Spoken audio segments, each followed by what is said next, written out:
बिस्मिल्लाहिर्रहमानिर्रहीम। अस्सलामुअलैकुम नाज़रीन कराम, नई वीडियो में आपको खुश आमदीद कहते हैं। पाकिस्तान की सियासत में कुछ भी किसी भी लम्हे हो सकता है। पिछले 1.5 साल से जो कुछ पाकिस्तान की सियासत में हो रहा है उसके बाद अब कुछ ऐसा नहीं होता जो आपको हैरान कर दे, क्योंकि एंडलेस पॉसिबिलिटीज़ हैं, बड़े बड़े सरप्राइजेज़ मिल चुके हैं, बहुत कुछ हो चुका है पिछले 1.5 साल के अंदर।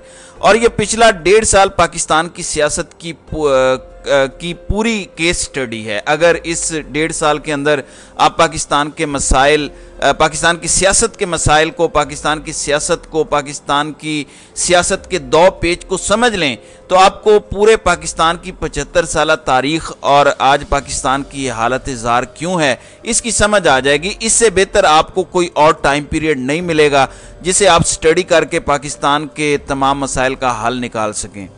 नाज़रीन कराम, अब यहाँ पर कुछ बहुत बड़ी अहम डेवलपमेंट्स हैं। एक जानिब तो इमरान खान पर हर तरह का इल्ज़ाम लगता है, लेकिन अब इमरान खान से बात निकलकर फौजी जर्नैलों तक आन पहुँची है और GHQ से इमरान खान के मिलिट्री के अंदर से जनरल आसिम मुनीर के ख़िलाफ़ बगावत, ये वो अल्फाज हैं जो वज़ीर आज़म पाकिस्तान ने अदा किए हैं। ये मामला क्या है, माजरा क्या है, और क्या शहबाज शरीफ ने रेड लाइन क्रॉस की है, और ये आजकल बैक टू बैक इस तरह की बातों का मकसद क्या है, इसका मतलब क्या है, इसके अंदर ये हासिल क्या करना चाहते हैं, क्या इनके अज़ाइम हैं, ये चीज़ समझना बहुत ज़्यादा इम्पोर्टेंट है। जबकि इमरान खान पर आर्टिकल 6 का मुतालबा भी सामने आ चुका है और ये इन्होंने जल्द या बदेर लगाना ही है, क्योंकि अल्टीमेटली मंसूबा तो यही है।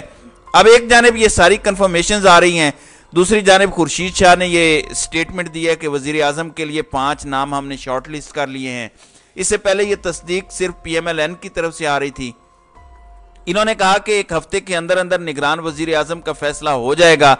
अब इन्होंने ये भी तौसीक कर दी है कि इसमें सियासतदान और ब्यूरोक्रेट्स दोनों हो सकते हैं। तहम किसी सियासी जो अब ओहदेदार निगरान वज़ीर आज़म जो है वो नहीं बन सकता। मतलब आप कोई ऐसा सियासतदान अपने जहन में ले आए जिसके पास अभी कोई ओहदा ना हो। अब वो कौन हो सकता है, किस तरह की शख्सियत होगी, that is going to be very important. फिर खुर्शीद शाह ने कहा कि 9 अगस्त को असम्बलियाँ तहलील कर दी जाएंगी, निगरान वज़ीर आज़म कौन होगा इसका हतमी फैसला PDM करेगी। शहबाज शरीफ ने भी स्टेटमेंट दे दी है। शहबाज शरीफ ने कहा कि 9 मई की साजिश का सरगना इमरान खान था। मुद्दत ख़त्म होने से पहले असम्बलियाँ तहलील करने की समरी वज़ीर मुमलिकत डॉक्टर आरिफ अलवी को भिजवा दी जाएगी। अब एक जानिब शहबाज शरीफ हैं तो वहीं दूसरी जानिब राजा रियाज भी हैं। राजा रियाज से किसने पूछना है, वो तो ना तो 3 में है ना 13 में। राजा रियाज इमरान खान के हवाले से जिस तरह की बातें पार्लियामेंट के अंदर खड़े होकर करते हैं, मैं समझता हूं कि वो इंतहाई अजीबो गरीब और मायूब हैं। जाहिर है राजा रियाज की वर्थ एक अपोजिशन लीडर की तो है ही नहीं। लीडर ऑफ दी अपोजिशन ने लीडर ऑफ दी हाउस से टिकट लेनी है तो उन्होंने किस तरह उनकी बात से इख्तलाफ करना है इसके तो वो सब पता है। फिर आले शरीफ तो बादशाहत है, इनके सामने तो फिर आपको रियाया बनना पड़ता है। पार्टी के मेंबर नहीं होते आप पार्टी की सिर्फ लीडरशिप नहीं होते, आप उनके सब कुछ होते हैं, उनके माए बाप होते हैं। अब कौमी असम्बली में अपोजिशन लीडर या नाम निहाद अपोजिशन लीडर राजा रियाज का कहना है कि निगरान वज़ीर आज़म का मामला इलेक्शन कमीशन में जाने की नौबत नहीं आएगी। मेरी वज़ीर आज़म शहबाज शरीफ के साथ बड़ी अच्छी वर्किंग रिलेशनशिप है, हम किसी एक नाम पर मुत्तफिक हो जाएंगे और आपने होना ही है एक नाम पर मुत्तफिक। What other option do you have. वैसे आप देखें, अपोजिशन लीडर एक जमहूरियत में कहता है कि निगरान सेटअप ऐसा हो, बेशक 10 साल इंतखाबात ना हो, मुल्क के मसाइल हल होने चाहिए, ये इस वक्त सोच पाई जा रही है। फिर उन्होंने कहा कि निगरान वज़ीर आज़म के मामले पर शहबाज शरीफ के साथ कोई ज़िद की बात नहीं है। शहबाज शरीफ ने मुनासिब नाम दिया तो उनका नाम मान लूँगा। इंतखाबात 3 माह में होंगे या फिर 2 साल बाद होंगे, ये भी इन्होंने बहुत बड़ा इंकिशाफ किया। फिर इन्होंने कहा कि जमहूरियत को देखना है तो इंतखाबात वक्त पर करवाने चाहिए। अगर आपने मुल्क की माशी हालत को देखना है तो फिर दूसरे हालात बहुत ज़्यादा संगीन और ख़तरनाक है। मैं तो इस हक में हूँ कि मुल्क को मजबूत करना चाहिए। इलेक्शन जितने हो चुके हैं आगे भी होते रहेंगे, मतलब इलेक्शन तो होते रहते हैं, छोड़ो अब इलेक्शन को। तो राजा रियाज को पता है कि अभी तो अपोजिशन लीडर की कोई गाड़ी भी मिली हुई है, कोई प्रोटोकॉल भी मिला हुआ है। اگلے الیکشن میں کیا کریں گے، نون لیگ کی ٹکٹ کی بجائے ساری سیاسی جماعتوں کی ٹکٹیں لے لیں. انہیں ریالٹیز کا نہیں پتا، انہیں گراؤنڈ ریالٹیز کا نہیں پتا. پھر کہتے ہیں کہ سابق خاتون اول جہانگیر ترین اور علیم خان سے بہت ناراض تھیں. بشرا بی بی نے سازش کے تحت جہانگیر ترین اور علیم خان کو پارٹی سے دور کیا. میرے پاس ثبوت ہیں کہ بشرا بی بی نے کہا کہ میں نے ان دونوں کو پارٹی میں نہیں رہنے دینا. پھر سابق وزیر اعلیٰ خیبر پختونخوا کے بھی بشرا بی بی کے ساتھ رابطے تھے. انہوں نے الزام لگایا کہ بشرا بی بی جادو ٹونے کر کے صوبہ چیئرمین پی ٹی آئی کو بتاتی تھیں کہ آج آپ نے یہ فیصلے کرنے ہیں. 100% جادو ٹونے ہوتے تھے. بشرا بی بی جادو ٹونوں کے ذریعے فیصلوں کے بدلے پیسے لیتی تھی. مطلب یہ کتنی عجیب و غریب باتیں کر رہے ہیں. آپ نے ان کی زبان سے کبھی عوام کے حالات کی بات نہیں سنی ہوگی. صرف بونگیاں ہی یہ مارتے ہیں اور اس طرح کی بونگیاں آپ بھی مار رہے ہیں.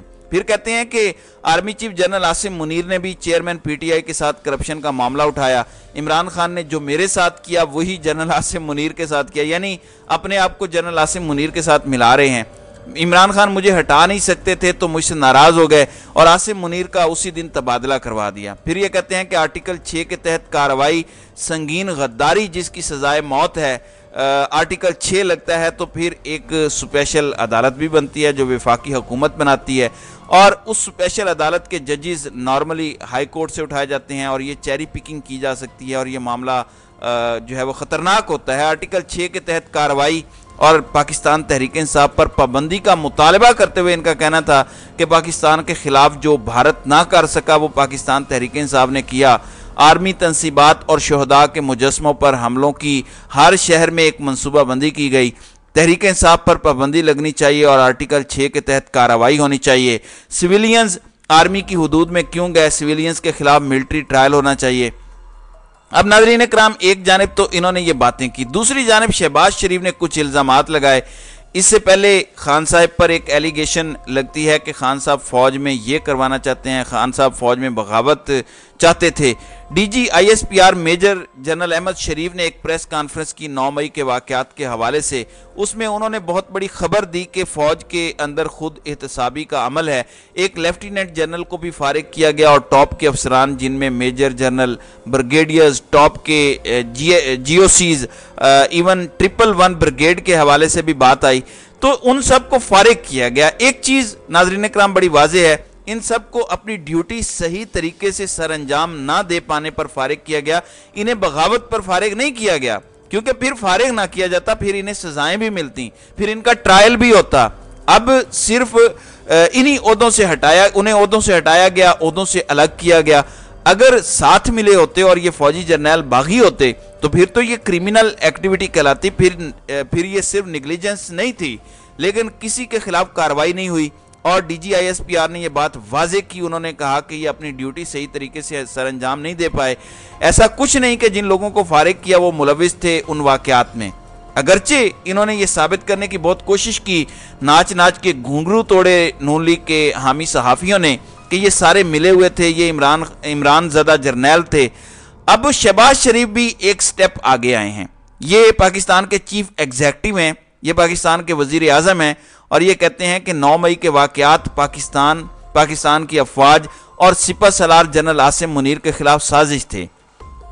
انہوں نے کہا کہ 9 مئی کی سازش کا سرغنہ چیئرمین تحریک انصاف ہے. انہوں نے کہا کہ 9 مئی کی سازش میں خواتین، مرد، سیاسی جتھا، کچھ فوجی اور ان کے خاندان شامل تھے. باقی سب کچھ چھوڑ دیں، کچھ فوجی شامل تھے. یہ چیز بڑی امپورٹنٹ اور غور طلب ہے. انہوں نے کہا کہ 9 مئی کی سازش کرنے والوں کی کوشش تھی کہ فوج کا تختہ الٹ دیں. 9 مئی کی سازش کرنے والے ملک میں انارکی اور خانہ جنگی چاہتے تھے. تو یہ شہباز شریف نے ایک ایلیگیشن لگایا ہے، ایک الزام لگایا ہے جو بھکاری اعظم شہباز شریف کی جانب سے لگایا گیا ہے. اگر تو ایسا ہے تو یہ بہت سیریس معاملہ ہے، پھر تو سزائیں ملنی چاہیے. صرف عہدے سے الگ کرنا کافی نہیں ہے کیونکہ فوج کے اندر بغاوت قطعاً قابل برداشت نہیں ہے. ایک ہی تو پاکستان کا ڈسپلنڈ ادارہ ہے، پاکستان کی بقا اور سلامتی کا ضامن ادارہ ہے. لیکن یہ اب کسے میسج دینا چاہ رہے ہیں؟ کیونکہ this is not an attack on Imran Khan. This statement is clearly an allegation on few military officers. اور اگر ایسا ہے تو پھر وہ اس وقت کہاں پر ٹرائل ہو رہا ہے قوم بھی جانے. पता चले किसने फौज के अंदर बगावत की है और इमरान खान के साथ फिर इसका लिंक इस्टेब्लिश किया जाए। अगर ऐसा है तो ये बहुत संगीन बात है, ये बहुत गलत बात है, ये नहीं होना चाहिए। फिर आप देखें ख्वाजा आसिफ ने जो रिसेंट बात की, अप्रैल 2019 में उन्हें ऑफर हुई कि इमरान खान की हुकूमत गिराते हैं। उस time DGISI general Asim Munir थे। रावलपिंडी में हलचल है इस पर। रावलपिंडी में ख्वाजा आसिफ मौजूदा वजीर दिफा की स्टेटमेंट पर हलचल है और ये तो एक क्लियर एलिगेशन मौजूदा आर्मी चीफ पर भी लगा रहे हैं बैठ के। जुबान से निकली हुई बात अब वापस नहीं आएगी। अब इसके अपने अपने तर्जमे हो रहे हैं। अब ये काके बन जाएंगे कि नहीं ये हमारा मकसद नहीं था। अब ये तुक्के लगाएंगे कि नहीं मुझे लगता है कि ये जनरल बाजवा के कहने पर पैगाम पहुंचा, जनरल आसिम मुनीर के कहने पर पैगाम नहीं पहुंचा। इस तरह की जितनी ये बातें कर लें, नाज़रीन इकराम, इंस्टीट्यूशंस बहुत आम हैं इस मुल्क के, उन्हें कंट्रोवर्शियल ना करें। खास तौर पर सर्विंग ऑफिसर्स को कंट्रोवर्शियल नहीं करना चाहिए, ये अच्छा नहीं है। अब देखते हैं कि अंदर खाते चल क्या रहा है। मुझे इसमें ज़्यादा इंटरेस्ट है कि ये सब कुछ ये कर क्यों रहे हैं, असल इनकी गेम क्या है, असल इनके मकासद क्या हैं।